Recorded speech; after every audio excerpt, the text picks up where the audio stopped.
I am ready. Hey, we matched today. How about that? Look at that. More or less.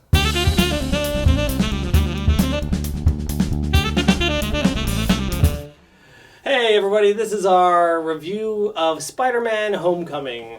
Yeah, that was a really, really good movie. I'm pretty pleased. I gotta say, I am impressed with the output of superhero movies this year. Logan, Wonder Woman, Spider-Man Homecoming. I really like them all. I haven't seen Logan yet. Oh, really? Oh, okay. Read the comic though. Comic was great. They're all great for different reasons. If anything, I feel the weak link of the bunch is Guardians of the Galaxy 2. I even like that one a lot. So it's for that to be the weak one, I think is very telling of the quality of superhero movies that we're getting this year. Well, as we know, Spider-Man has had quite a cinematic history over the last couple decades. That is very true. A little spotty. Spider-Man 3, Sam Raimi was one of my favorites. He loves Spider-Man 3. He's finally they did justice to the Venom story. It's what we've all been waiting for. Sony's last sort of attempt to revitalize Spider-Man didn't quite pan out very well either with the Amazing Spider-Man and the Amazing Spider-Man 2.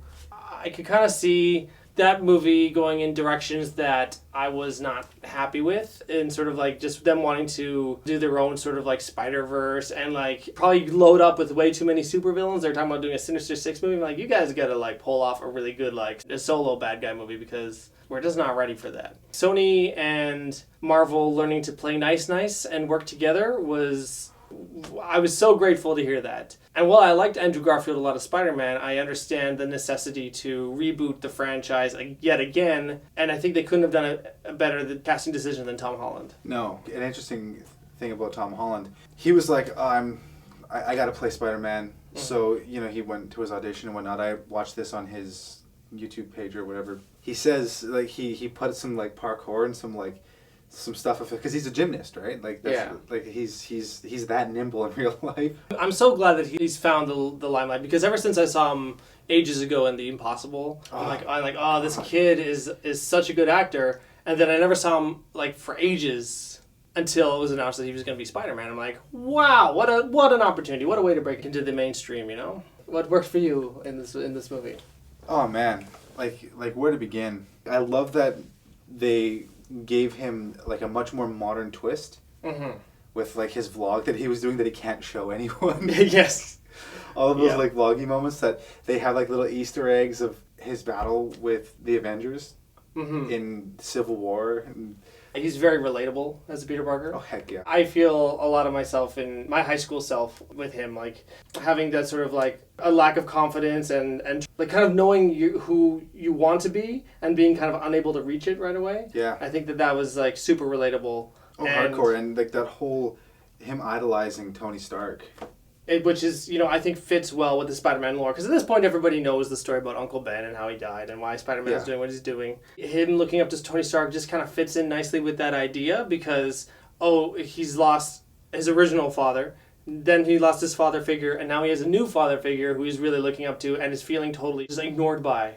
I was actually talking to my family here that I went and watched the movie with.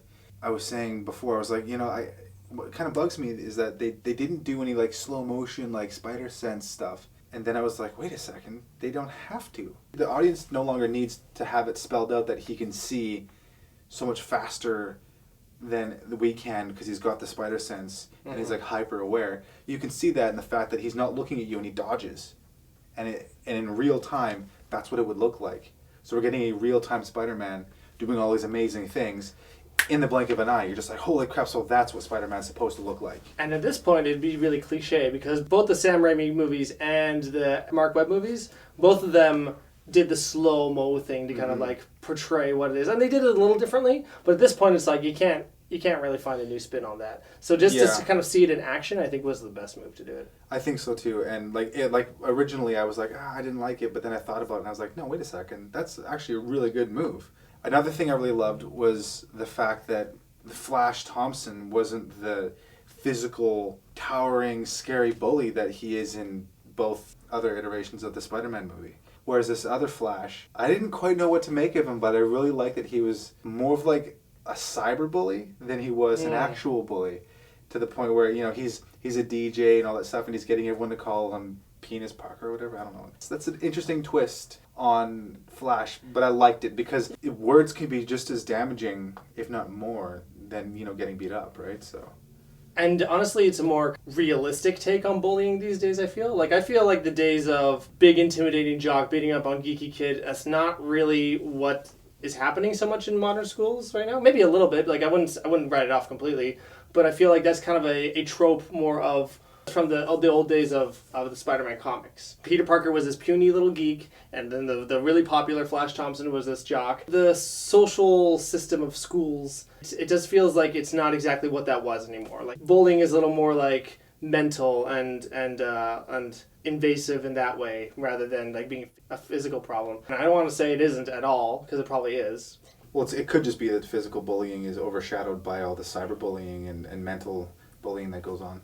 There's a bigger light shined on the different aspects of bullying. Because you get beat up, it's really obvious. Yeah. If you're getting put down by somebody regularly, it's not so obvious. Yeah, the damage is subtly done, and you get chipped away until it's emotional scarring. I really like the humor of the movie. Fantastic. I think that it's one of the funniest Spider-Man movies yet. And there's always been a little bit of the Spider-Man humor, but I feel like this one really hits the nail on the head. And we get that a lot through Spider-Man's friend Ned. Oh, I love him so much. And so you get to see their kind of funny relationship at play. I loved the humor with Aunt May. That stuff was great.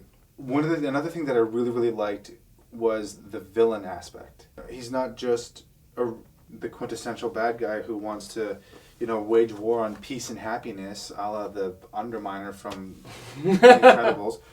Yes. I wage war on peace and happiness. I loved that line. I thought it was just so funny. I love it too. But that, to me, felt like more of a commentary on Saturday morning cartoon villains, where it's he's smiling and get him, Totally. It was nice to see that his motivations were much more relatable, I think, to the working class person. What this movie really, really brings home is the average Joe being affected by these earth-shattering events, being done by titans of industry, people like Tony Stark. All these things that they're doing have an effect on the people around them, and we don't see the little guy getting stepped on. The working stiff who puts all of his money into an investment and doesn't get compensated for it, and then just loses everything.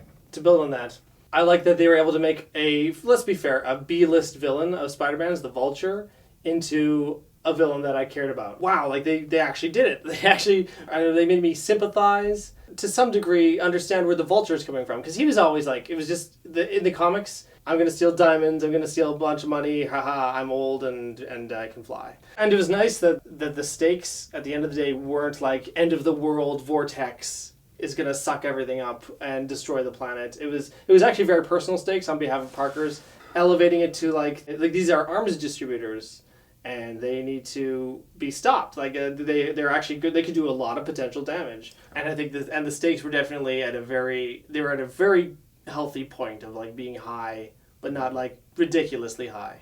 What I like about the low stakes game, I should start at the beginning. Deadpool made it okay. Deadpool opened a lot of doors for superhero films that someone like me is just loving. And what did Deadpool have? Refreshingly low stakes. Everything was based on his vanity. He wanted his good looks back so he could get the girl. It was selfish, it was vain. There was no end of the world stakes, there was no alien vortex, there was no invasion army. But it was exactly what the movie needed. Also, another thing I like, damage control. There was a comic book line called Damage Control, and it was all about the people who have to clean up after the superheroes. And I love that they've sort of incorporated that into the MCU now. It was one of those little things where it wasn't really focused on, but when they said damage control, I'm like, it's damage control? Of course it is. That was in the movie? Yeah, the people who put Adrian Toomes out of a job, they were damage control. Oh. Anything you didn't like about the film? If I had to pick something, it's, the thing is, it's not that I don't like it because, it made me laugh and stuff like that, but it's just sort of, I feel like I got a nitpick. I feel like his Spidey suit is way overpowered.